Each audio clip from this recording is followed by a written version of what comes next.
RJ, kanina nag-sign ako ng contract. Nag-sign si RJ. Actually, kauwi ko lang kahapon. Tapos parang last yata ngayong araw. Wala kahirap-hirap eh. Yung negotiation namin. Tawa lang siya. Tapos ganito, he's very excited to play for Inabra.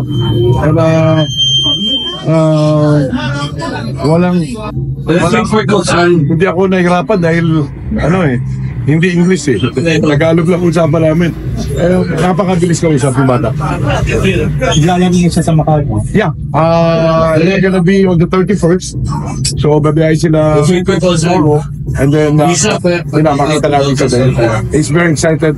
Ang gusto ko lang sa bata yun, nakausap ko. Grabe ko siya sa bata, the way he talks. And sabi ko, kung ano yung sinasabi mo, bata, kailangan ko mo talaga yan. Magalang na bata. Magalang na bata. Mostly, does he remind you of you've been a coach for sometimes?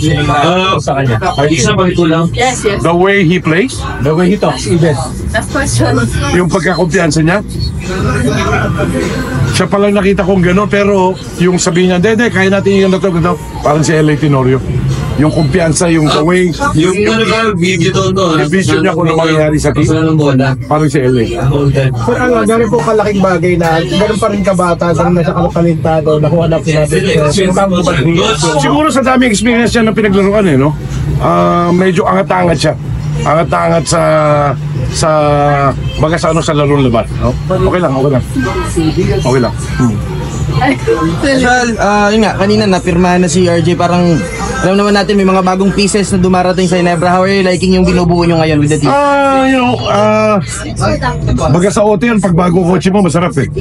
Masarap manayuin, masarap bihisan, masarap i-drive, di ba? Kasi pag luma na, may na-aircon, may na-proposition. Ito, pag ipag ka ng mga bago, you can create something maganda sa mata yung nakakakita ng kakaiba. You know, nung nagpunta ako sa ensayo parang maliwalas. Kasi siyempre, ibang mukha eh. Diba? Mga ibang mukha. Sana maganda ipakita ng team ang San Miguel at ang Magnolia kasi nag-iba rin yung mukha niya. Sinatawag din.